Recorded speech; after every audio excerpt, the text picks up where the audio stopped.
Welcome to another Baka commentary. In this video will be me talking about how the rise of the handheld gaming segment. So, for me, what got the handheld gaming segment was the Nintendo Switch. Gen 1. Gen 1 of the Nintendo Switch has really brought the hype in, all thanks to the right market condition and plus where basically a lot of people were basically stuck at home doing nothing and had really good amount of money that they would normally use to travel or have food outside. They are now just went, okay, I want a device that I can use both right now right now at home, stuck at home, and at the same time I want a device that I can use it on the go. And for a lot of people, it is surprisingly gaming, so a lot of people went and bought a Nintendo Switch 1, Gen 1. As a result, a lot of people, you probably have seen it during 2020 and even 2021, it was very hard to get hold of a Nintendo Switch. And the games, well, quite a lot of people were playing Nintendo games since Nintendo had a lot of mindshare with a lot of the normies, non-gamers, and Nintendo Switch, as a result of 2020, succeeded and really brought on this portable handheld market.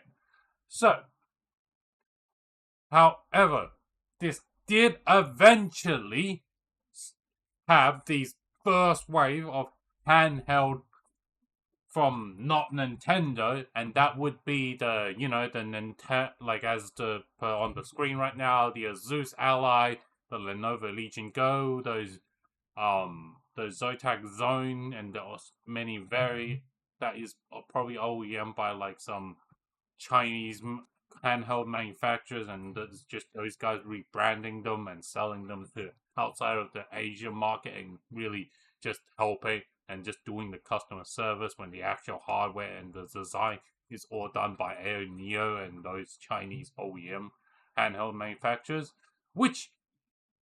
So how did those Chinese OEM manufacturers go compete with the Western brands just rebranding their literal device? As you currently see here, this is their Gen 3, and they have actually made pretty cool stuff that is very, very competitive with all those Zotac, a lot of the other OEMs that are just using, basically reskinning AO Neos and their competitors that typically only sells in the Chinese and the Hong Kong market. And basically go, yeah, we're going to take this as a thank you for giving us all this money, and we don't have to deal with customer service. We're going to now make another generation that's going to beat all you other people. For the Asus Ally, the Lenovo Legion Go, the bigger vendors that are able to design and develop their own handheld, they use the much more powerful Z1 and the Z2 SoC. As a result of that, those tend to be the most powerful handheld that is available on the market. And on top of it, does have a lot more better connectivity. As a result of, well, they have everything is designed in-house. And well, the Z chipset is way stronger than those off-the-shelf AMD U series APU, which is very common among these AO Neos and all these Zotac Zone and all the other variants. That is just slap a sticker on some Chinese handheld and sell it to the West. They use the less powerful, less handheld optimized, but the dock mode, they're competitive. They act like a laptop, but again, if you're truly after this first wave of handheld and the refresh, you're really looking at the ROG Allies and the Lenovo Legion Go's. But these first gen handhelds, the Z1s and all these AO Neo, they come with the POM. They use standard desktop laptop Windows, so They used Windows 10 and 11, just like all other laptops. So they were not really had any special OSs, which resulted in a lot of these on first way handheld. They did not have enough RAM, which required a lot of these guys to go refresh it, like the Asus Ally. They had to make an X variant where they had more, better, had more RAM, and well, as for the Legion Go, they have kind of updated it. The Legion Go S edition, where it uses the Z2 chip with 16 and 32 gig variants. So I assume if you are ordering a custom Legion, you can probably get a 32 gig variant of it. As for the Zone, again, depending on the brand or reseller, if they want the 16 or 32 or the 24 gig variant. And then, for the real, my true recommendation for the normies who just want a handheld and just want to take, who probably had Steam or whatever, who's enthusiast, that probably I recommend it is the Linux generation handheld. These two pioneers, what I considered devices that you should probably buy, the Steam Deck, that is the least powerful, but guess what? That is the best value bang for buck that you're gonna get with the Steam Deck. If you want slightly more performance, go get the Lenovo Legion Go S. It's gonna cost more than even the Steam Deck OLED in certain region. It went on sale, but however, once the Lenovo Legion Go S edition, I seen it very, very competitive with the 512 gig Steam Deck non-OLED edition, or the 256 gig variant. 16 gigabyte of shared memory and VRAM for the APU.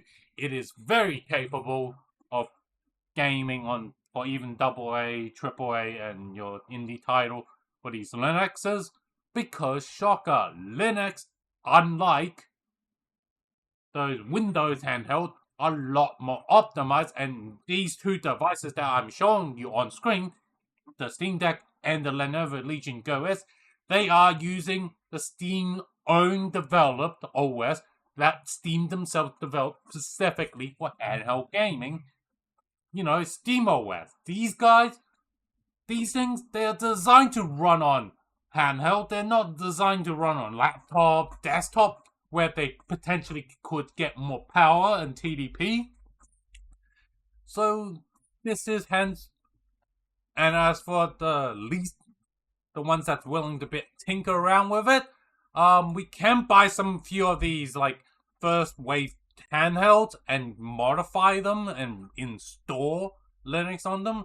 However, for these Zones and the Neos with off-the-shelf, you may not be able to install Steam OS directly, and you may have to install like some Linux variant that isn't Steam OS, which maybe that's why I don't kind of recommend. And for the people that are like, oh, I want an Ally or a Legion Go 16 gig variant, I think your best choice is do go get it.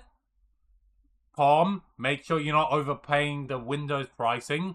Make sure you wait for those on sale, or you get it on some like good refurb deal to get these really good, powerful Z1s and that is now officially supported for Steam OS. And now, on to what the announcement, basically the next gen handheld. You probably have already heard of it. Our Xbox has announced with partnership with Asus ROG's our new Ally is going to be called the ROG Xbox Ally, and the X variant. What's the difference? The Ally will be using the same Z2 Go SoC, so the same SoC that's on the Lenovo Legion Go at the moment. And as for the Ally X, it is going to use, well, a much more powerful version of Z1, basically more better, probably more efficient, and it's probably basically going to be Zeus Ally X standard gen with Z1 chip with probably more performance in the tank. And if you're in the rumor mill, you probably heard of the new PlayStation Portable or the new PS Vita Gen 2 that Sony has announced to already kind of got their developers prepping for with the PS5 launch. Again, my analysis impression of this is these ROG Xbox Ally and the PS Vita 2 or whatever PS Portable, it will be used to get the previous generation console, you know, the Xbox Series S owners that bought it on like fire sale to be finally moving, be like on the next gen, the current gen console, they'll be like, hey, go buy an ROG Xbox Ally or the X variant and just have a dock. You will still, and unlike your older now the last gen console, be like, you will be able to both play your last gen console, or two, be able to finally move some of your library into the new current gen console. As for the PS Vita 2 or PS Portable Gen 2 that a lot of people are saying, this will probably, again, if they launch it within the PS5 lifespan, my prediction is this will be the cheapest way for you to get into the PlayStation ecosystem, even cheaper than the PS5 digital edition. Why? Again, this is a handheld. It will be, again, for the Sony gamers that's like, I want a budget. At the same time, I want also a console that's on the go that I can actually play the game on and not actually stream, from which the PS Portal is kind of doing right now. It's kind of dog shit, and probably right now most of the game shops are like, they are trying to offload the PS Portal because, shocker, most people don't really care about handheld gaming if there is no native hardware to stream, to play video game, and it's just a glorified paperweight, the PS Portal.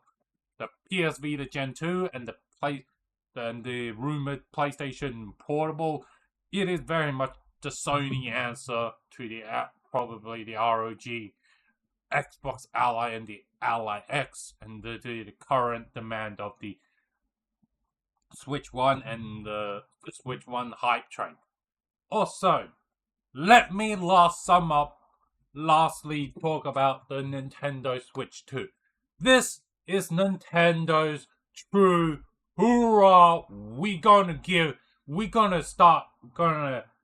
try and claw back, dominate the market that we have helped kindled with our Switch 1. Nintendo Switch 1, it was a great success.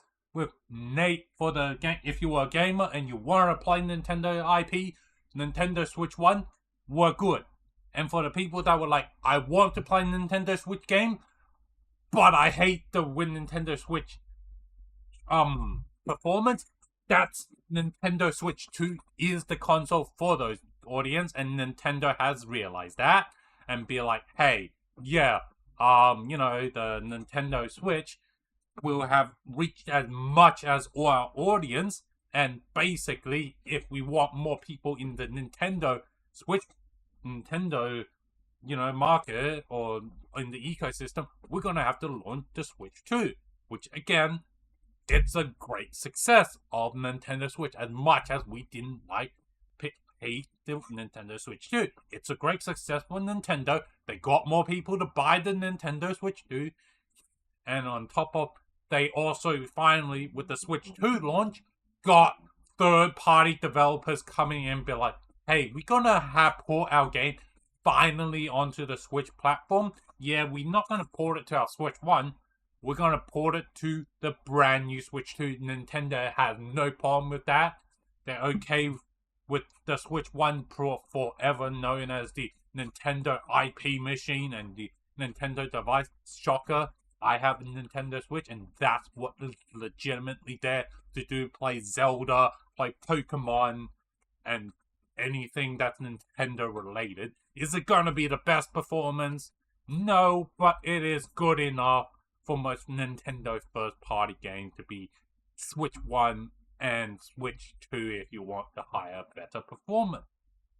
But anyway, guys, yeah, that's it for this video. If you like these market commentary videos, do the typical like, comment, share, subscribe, and I'll see you guys in the next video.